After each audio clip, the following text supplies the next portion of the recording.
Hello, you guys. Hi, Josh from Megan, and today I'm coming to you finally with the Shield and Sword review of Pokemon. And I can just really say it's been a long time coming, and I'm so glad I feel decent enough better to review this game and actually give my thought process on it and just generally give my take on the game. Now, first of all, let me say, if you're one of those Pokemon fans or just people that want me to grind this game into the ground, that's not going to happen. At the same time, I'm not going to give this game a pass. I'm looking at this from a Pokemon fan and a casual standpoint of view. So that's just going to be my thoughts on the game. Everybody feel free to have their own. Yeah. So, uh, let's just get into it. Pokemon Shield and Sword been in the making for, I think they said, about 3 years, but it got revealed this year, and it feels good to have a Pokemon game that I can finally play on my TV and just generally just see how beautiful it is. And first of all, we'll get into the pros of this game because we'll start off with love. We'll get into the cons the second half of the video. So, like I just said, this game is very graphically beautiful to me. It's very nice because when you look at it on your TV, because I have a 4K TV, and you can see all the just subtle changes in the game. Like from past Pokemon games, you can see they paid a lot of attention to detail, and I really like that. And just a side note, I forgot to write it down, so I'm gonna say it in the video right now. The game when you're in battle, I like the subtle changes. You can hear the wings flapping. You can hear visual effects of some Pokemon when they're attacking, and it just really look good. Like the subtle changes to make the battle get really immersed into it. So that I just want to get that out of the way before I forget. The game also is very big and explorable. Excuse me. The game is also very big and explorable. I like that. That has a wild area, and it gives you a chance to I can't tell me how many hours I spent in the wild area alone. Hours just looking for things, battling, catching Pokemon. Because this game is very big, and at the same time, I feel like they didn't cram it in at some points. But it fits naturally in the game, so it's very big and explorable. And I like how they executed that. Second off, as a Pokemon fan for the longest time, the UI is so good around this time because it's very simple. It's not convoluted. I know a lot of people in 7th Gen, they got really turned off the Festival Plaza, and it's just shit like that where I see what they're trying to do, but they didn't execute it properly. So this time around, the buttons are very good. It's either transverse to go into the menu and stuff like that. And I really like it's make it simple. It's not a headache because sometimes you be looking for things. It's very informative. The first go around, it's okay. You know it. You got the information in your head, so now you know where to go to look for it. Now you know where to go get it. So I really like this.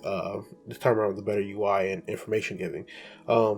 For the competitive scene, they give so many options for the competitive scene that it's very good to see that they have a whole competitive outside of VGC, and it makes it easier to get in VGC. So they got nature mints. They give you so many options to go where if you want to really battle this time around, then go for it. There's nothing really stopping you. But so I like how they make competitive changes, and I probably make a whole different video on the competitive meta itself. But that's how I look at their attempt on it. So it was a good attempt. That's a pro. The social aspects. I know I just talked about it, how Festival Plaza sucked last generation. And yeah, so they got when you go online, you can see other trainers riding around, and it feel like an MMO where you just see people just running around, and you can exchange cards, trade, and all that stuff. And I like how they execute it where it's not intruding. At the same time, it's cool to interact with other people. Just like how I argue that that's the main point of the raids, to get people to meet up and battle with each other. That's really just bring people together, and I like that a lot. So I like how they executed this social aspect of the game where it's not intrusive, because I feel like Festival Plaza was very intrusive. He didn't want to be like social. He was gonna have a bad time. He didn't want to get in and out. You're gonna have a hard time. So good features of the game, certain like how you go bike riding, because like I said, it's a big game, so it's easy to go to A to B real quick, and I like how also they kind of broke the traditions of the game. If you're a Pokemon fan like me that I've been playing since the 90s, then you know what I'm talking about. So it became a long way, and breaking traditions ultimately leads to new player bases. I want to say newcomers. I want to say. They have an easier time understanding stuff because I'm old fashioned. Me, every time I go to the menu, I keep going to my flying Pokemon because I think, okay, I'm gonna fly here. But No, you don't need to. Just go to the town map. And I really like how they just X that. I like every Pokemon game, they make shit easier. Even though, back in the day, it was very old fashioned where, that's just how the game was. So I really like that a lot. And controller scheme, I like that too because, I like how, yeah, because this is, okay, let me just explain. Pokemon Let's Go was the biggest letdown because, you know, they force you to use one Joy-Con, and I'm more of a controller based person if I can. So I really like how they brought that. They just made it for every controller. They didn't force that one Joy-Con shit down our throats like they did Let's Go. So I'm very happy about that, and that's really about all my concerns, positives with the Shield Sword. So, it has a lot of good cons going for it. Now let's go into the negatives. First off, when you're playing the game, the most important thing, well, besides outside of gameplay, is that you need to have a good OST. And I feel like Pokemon Shield and Sword, they did not have a good OST.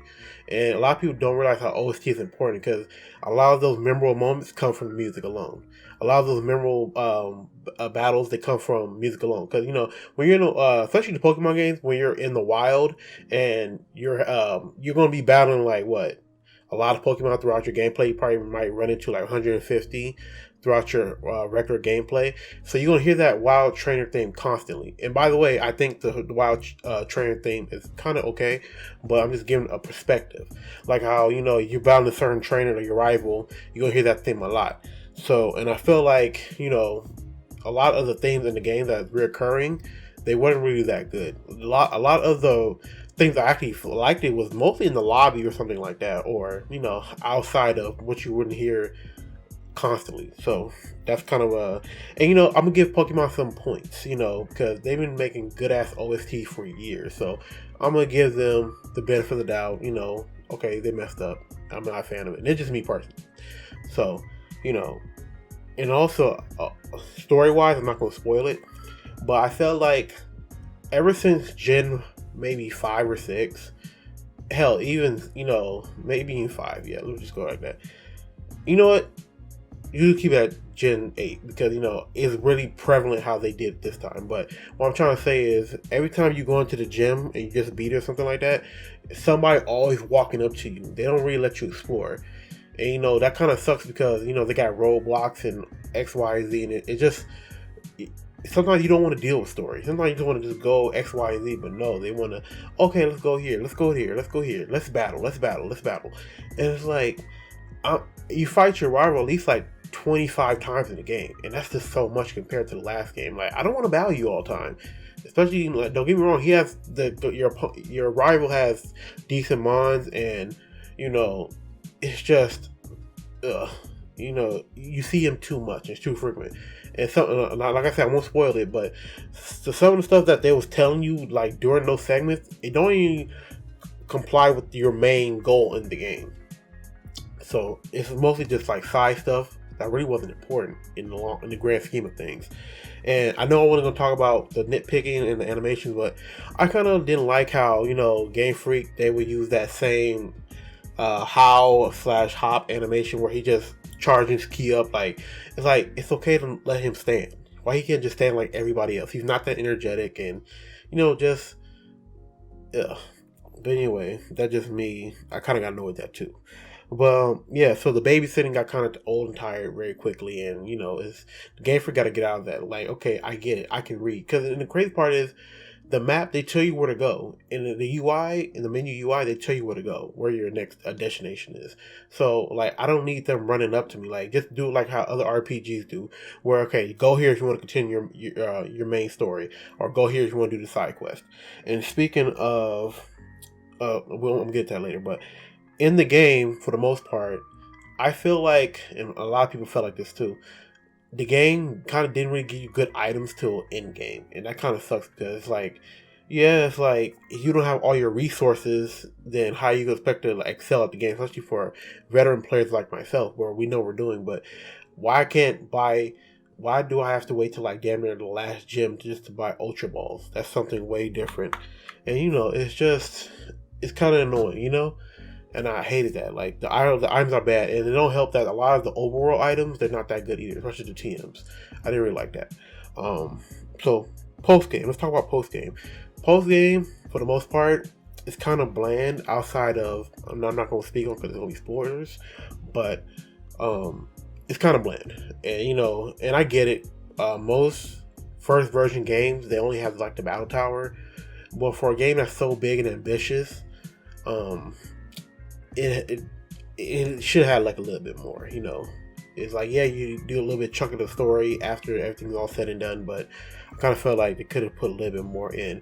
And maybe that's just me because, right now I'm just catching Pokemon, but to me, I'm just, I'm not really a big fan of it. But I guess they feel like the raid battles and, big wild areas, that should be enough for the post game. And I get it. After a while, the game has to end and you have to move on, but they just could add a little bit more something to the post game. So these are my final thoughts. The game is good for newcomers and veterans alike, whether it be the competitive aspect or just casual Pokemon fan that just want to catch stuff.